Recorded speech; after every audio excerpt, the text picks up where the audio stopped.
Kementerian Kesehatan RI resmi menetapkan status kejadian luar biasa atau KLB polio setelah ditemukan satu kasus polio tipe 2 di Kabupaten Pidi Aceh. Terbaru adanya temuan 3 anak positif virus polio tanpa gejala lumpuh layu di Kabupaten Pidi Aceh pada Kamis 24 November 2022 lalu. Menkes Budi Gunadi Sadikin menyatakan polio kembali menyebar lantaran ada beberapa kabupaten kota yang capaian vaksinasinya sangat rendah. Kemenkes akan menggelar imunisasi massal di seluruh wilayah Aceh pada hari ini. Lantas bagaimana kesiapan dan juga efektivitas imunisasi massal ini? Melalui sambungan daring kita tergabung dengan Direktur Jenderal Pencegahan dan Pengendalian Penyakit P2P Kementerian Kesehatan RI Dr. Maksi Ren Rondonumu. Selamat siang Dr. Maksi, selamat siang selalu Pak Dokter. Selamat siang, Pak. Selamat siang. Ya, Anda berada di Pidi Aceh. Informasinya bagaimana pelaksanaan di sana untuk imunisasi massal serentak, Pak Dokter? Ya, saya kebetulan langsung ada di PD. Jadi memang hari ini kita melakukan supin untuk Kabupaten PD dan tadi sudah dilakukan pencanangan di lapangan di PD dan hadir langsung itu Bupati dan Forum Komunikasi Pimpinan Daerah dan jajarannya. Tadi 1.000 anak kebetulan itu anak-anak di bawah 12 tahun dan masuk dalam kelompok organisasi yang pencaksilat. Jadi ini sekaligus mereka sebagai agent of change. Dan pelaksanaannya tadi juga saya berkunjung ke sekolah. Kesiapan khususnya di Kabupaten Pidi sangat baik, dikoordinir dengan baik, dan mudah-mudahan sepekan ini selesai 95% dari target kurang lebih 9.600 sasaran anak-anak bisa divaksin polio. 9.600 ini di Indonesia atau hanya di Aceh, ya, Pak Dokter? Enggak, khusus Kabupaten Pidi. Khususnya di Kabupaten Pidi. Kalau Anda katakan ada 1.000 anak targetnya. Tadi rekan kami juga melaporkan Desember juga ada tahap kedua ya Pak Maksi. Tapi kalau berbicara soal pro kontra di masyarakat, apakah Anda masih melihat ada penolakan dari warga setempat untuk divaksinasi massal anaknya untuk polio ini? Ya, kalau di lapangan sudah pasti masih ada pemahaman dari masyarakat yang mungkin belum tahu karena survei kami dari 30 rumah tangga memang nomor satu lebih banyak itu pemahaman ibu-ibu terutama untuk terjadinya kejadian ikutan pasca imunisasi itu yang dikhawatirkan. Yang lain-lain saya kira tinggal masalah ada yakin ya dengan imunisasi pentingnya sehingga perlu dukungan semua stakeholder yang ada untuk memberikan sosialisasi, terutama para tokoh ulama. Ya. Baik, tokoh ulama ini berperan penting ya, Dr. Maksi. Artinya memang kalau urusan halal tidak halal ini sudah jelas tentunya diberikan edukasi ke masyarakat, kemudian edukasi sosialisasi lainnya termasuk soal dampak yang akan ditimbulkan ke depan ini sudah jelas ya di masyarakat, sudah diterima dengan baik ya? Iya benar sekali Pak Herano. Ya. Baik, dari wilayah Pidi Aceh ini kan ditargetkan akan diimunisasi massal, Pak Dr. Maksi. Ini fokus di Pidi Aceh saja atau semua yang berada di kabupaten kota yang di Aceh? Kalau kita lihat ada kasus lain ya Pak ya, setelah satu kasus di Pidi menyusul 3 kasus baru, ini kasus baru atau memang gejalanya berbeda ya Pak dengan satu kasus di Pidi Aceh? Iya, yang pertama untuk supin ini kita akan laksanakan tahap pertama ini di PD dulu.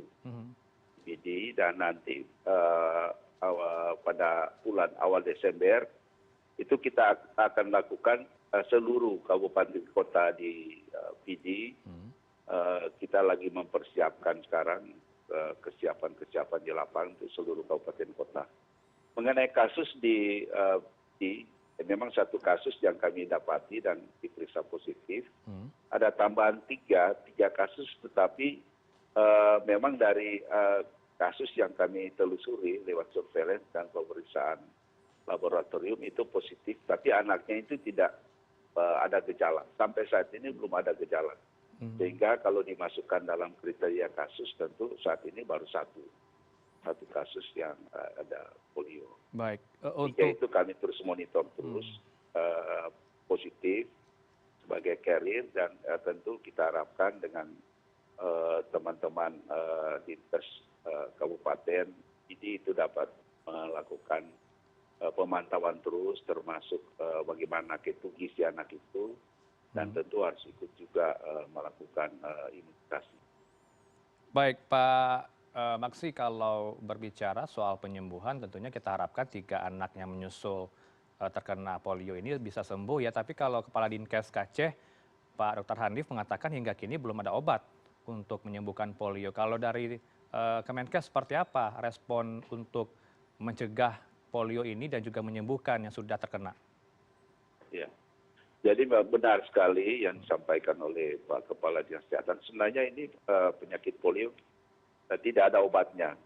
Tidak ada obatnya virus dan kalau yang sudah ada gejala tentu kita memaksimalkan, mempertahankan terutama masa ototnya dan itu tentu melalui gizi ya, kemudian ada rehabilitasi medik sehingga anak itu bisa dimaksimalkan, bisa anggota geraknya khususnya kaki itu bisa maksimal bisa berfungsi. Ya, tentu yang belum ada gejala, seperti saya sampaikan tadi, bagaimana perbaikan gizinya diatur sehingga anak itu mudah-mudahan dengan kita tambah juga dengan imunisasi, anak itu ada kekebalan dan kalau daya tahan tubuh bagus, mudah-mudahan tidak ada berdampak pada serangan, terutama serangan pada saraf karena polio itu menyerang saraf. Baik, untuk mekanisme pemberian imunisasi polio ini seperti apa di lapangan? Beri gambaran Pak Maksi, kalau berbicara soal jarum suntik tentunya ini kan menakutkan bagi anak-anak. Kalau rekan kami tadi di Jakarta juga meliput di puskesmas, ada 2 tahap yang diberikan kepada anak melalui tetes kemudian juga suntik. Apakah memang mekanismenya ada 2 ya Pak ya untuk memberikan imunisasi polio pada anak? Ada tetes atau oral, kemudian juga ada Ya. melalui suntik. Ya, benar sekali. Jadi kalau imunisasi rutin itu untuk polio ada 2. Jadi pemberian secara oral dengan OPV, sekarang pakai bivalen. OPV itu mulai bulan pertama anak bayi itu, bulan kedua, bulan 3, dan keempat. Pada bulan keempat itu kita untuk mencapai eradikasi polio harus ditambah dengan inaktif polio vaksin, IPV yang melalui suntikan.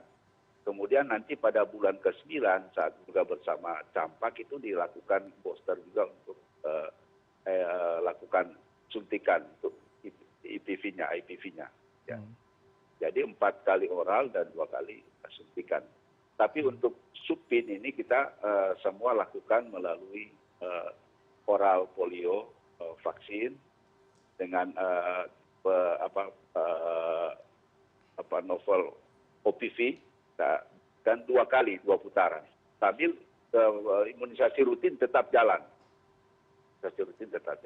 Baik, Pak Maksi, ini kan teman-teman di Kementerian Kesehatan berupaya penuh ya untuk mencegah polio dengan cara imunisasi, termasuk juga kalau saya kutip ya dari langkah yang dilakukan oleh Kemenkes, WHO, UNICEF adalah tindakan penting melakukan pelacakan mencari kasus lumpuh layuh di lainnya di tempat tinggal kasus pengambilan sampel juga diberikan. Apakah ini juga dilakukan hingga kini kalau kita berkaca dari kasus Aceh sudah ada 4 hingga tanggal 25 November. Apakah pelacakan masih berlangsung hingga kini pengambilan sampel dari feses yang terkena polio?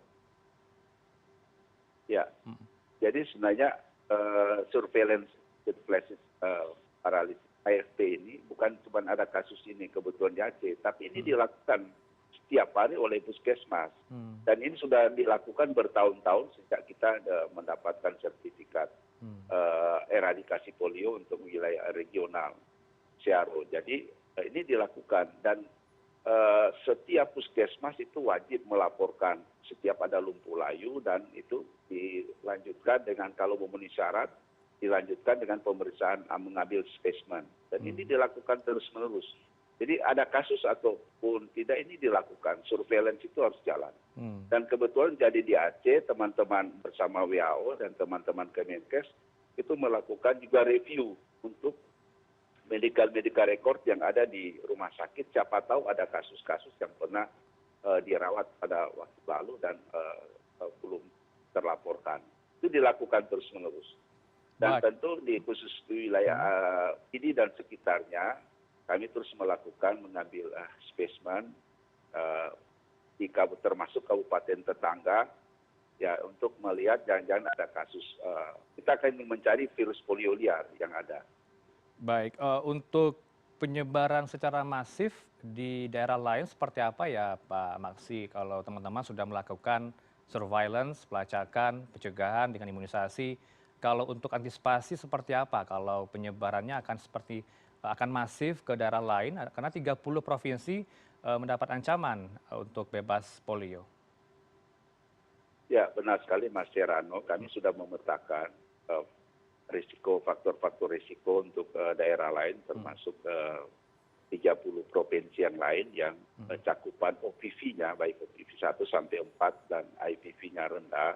Itu akan kami lakukan. Yang pertama memperkuat surveillance AFT tadi, kita perkuat. Yang kedua tentu kita harapkan supaya tidak terjadi penyebaran, untuk imunisasi rutin betul-betul harus menjadi perhatian pertama pemerintah daerah, kita semua untuk kita lakukan percepatan peningkatan untuk imunisasi rutin. Imunisasi dasar lengkap kita lakukan, genjot. Yang barusan kita melakukan bulan imunisasi nasional dan imunisasi kejar, tentu khusus imunisasi polio ini khususnya itu dilakukan imunisasi kejar. Terus-menerus kita lakukan. Kalau ada yang belum datang, sebaiknya itu di sweeping, datang ke rumah. Dan saya kira ini keterlibatan pemerintah daerah, dan khususnya ibu-ibu PKK, kami sangat harapkan dukungan penuh untuk melakukan imunisasi kejar, khususnya mengejar ketinggalan daripada cakupan-cakupan daerah yang hampir semua kabupaten kota itu cakupannya rendah. Baik, ada upaya jemput bola ya diserahkan ke masing-masing Ya, vaskes ataupun dari pemerintah setempat untuk imunisasi polio ini. benar. Tapi yang terakhir saya minta dari Anda juga, himbauan apa yang diberikan kepada warga masyarakat kalau soal biaya gratis informasinya tadi dari rekan kami di Jakarta Ya. melaporkan di puskesmas cukup bawa kartu identitas anak, kartu keluarga, KTP, dan sebagainya. Tinggal datang saja ke Posyandu. Apa seperti itu ya Pak Maksi? Karena kemudahan Betul, sudah diberikan, benar sekali. tinggal niat baik saja untuk anak ke depan sehat selalu. Begitu ya? Ya, betul sekali Pak Herano. Jadi saya tentu harapkan terutama ibu-ibu untuk ya punya kewajiban lah untuk membawa anak-anaknya supaya anak itu diimunisasi dasar lengkap. Mulai dari bayi nanti kemudian ada yang imunisasi lanjutan di sekolah. Baik, kita dukung upaya dari Anda, teman-teman lapangan, agar dari imunisasi nasional ataupun imunisasi yang berada di Aceh bisa digelar secara efektif ya Pak ya. Ada 2 tahap sampai Desember mendatang. Teman kami juga melaporkan soal itu. 1.000 anak targetnya pada hari ini. Terima kasih Dr. Maksi Ren Rondonuwu bersama kami di CNN Indonesia News Hour. Selamat siang. Assalamualaikum, dokter. Terima kasih Herano dukungannya. Terima kasih.